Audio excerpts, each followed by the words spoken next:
Welcome back, everybody, and a special greeting to anybody new who is just joining Griddle Nation. My name is Todd, and this is called Let's Give It a Try. Today, we're gonna make a recipe that I call teriyaki, green beans, and steak.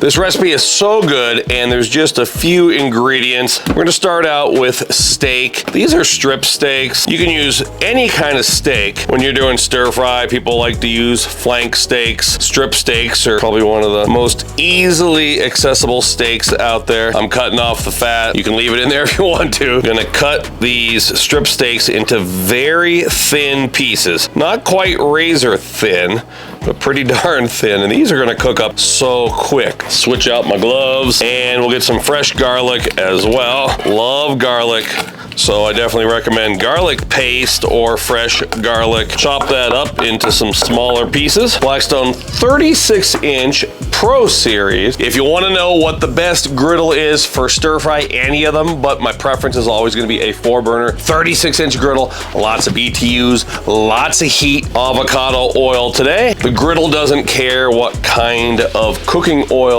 you use, so you can use avocado oil, extra virgin olive oil, whatever works for you. Now be careful, I am using my bare hands. I've been doing this a long time. You might want to use heat-resistant gloves or tongs. The hotter, the better when it comes to stir fry. If that's 500 degrees, if it's 650 degrees, all the better. Think about it when you go to your local Chinese place. They're cooking that food mega quick on a wok that's 600, 700 degrees or hotter. So hot, hot, hot. And we're going down with French green beans. This is what I had to get at my grocery store. These were in the produce section. If you can get them totally fresh, like in a Whole Foods or in the summer, go ahead and get it. Red bell pepper.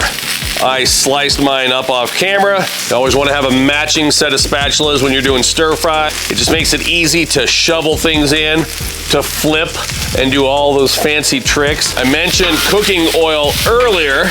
If you have a dietary restriction that says you should use a certain kind of oil, have at it. The griddle just doesn't care what type of oil you're using. I'm using Blackstone's Essential Blend today. Any combination of salt, pepper, garlic works for this. It's just been a minute or two, and you can see things are cooking up nicely. Oh yeah, looking good. With stir fry, I like to treat my veggies the same way I do with fajitas.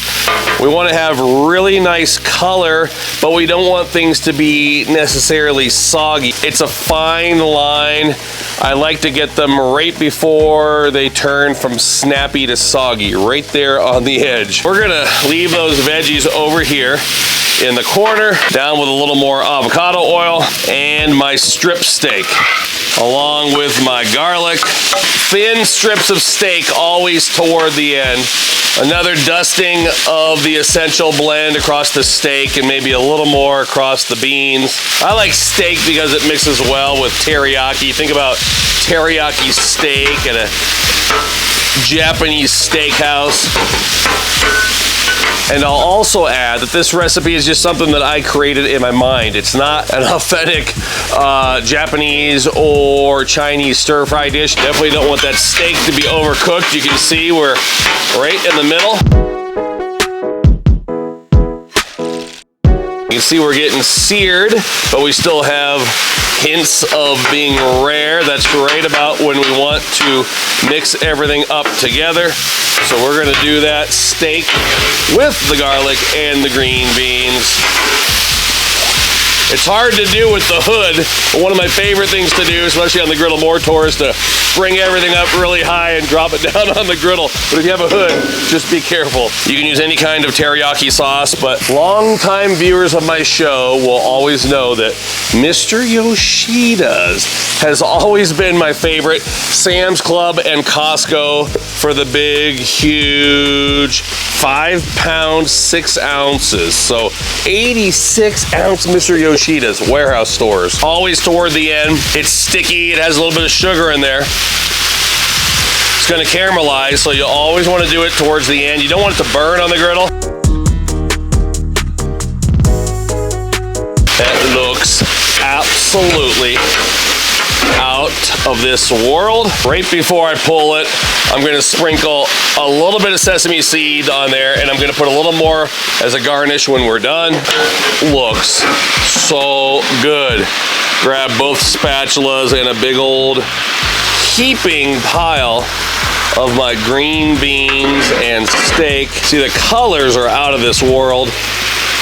As promised, just a touch of sesame seeds at the very end, and take a look at that. It's my teriyaki green beans and steak.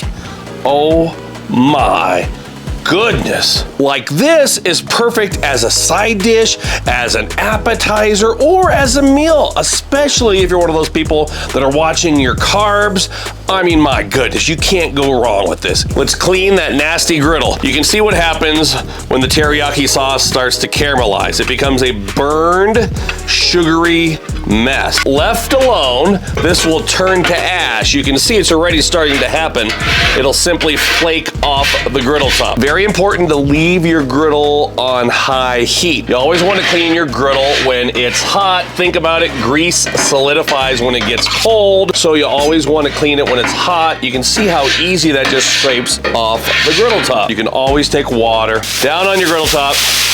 Essentially, this deglazes the griddle. You can see it bringing the remaining fragments of the teriyaki sauce to the top. Just like when I oiled my griddle at the beginning, you might want to use heat-resistant gloves or tongs. When you're done, you just grab a couple pieces of the quicker picker-upper, wipe it off, get any extra crumbs back there towards the grease cup. Grab whatever oil you're cooking with. Today, it's the avocado oil. I always leave my griddle the same way that I begin, with a nice, very light, shiny coat of cooking oil. I'll let this burn off for 30 seconds, and then we'll have a griddle that's ready for my next cook, or it's ready to pack away. See if we can get us a Todd size portion over here on the side.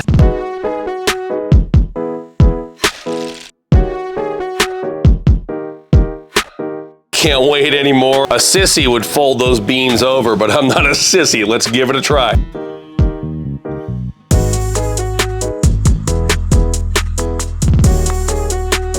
So delicious. I hope you enjoyed this recipe. I'm gonna get it up at blackstoneproducts.com. And make sure you're checking out all my friends on the Blackstone Network. Stay tuned, because we have a lot of exciting things coming your way. And until next time, this is Todd. I'm saying praise the Lord and pass the teriyaki green beans and steak.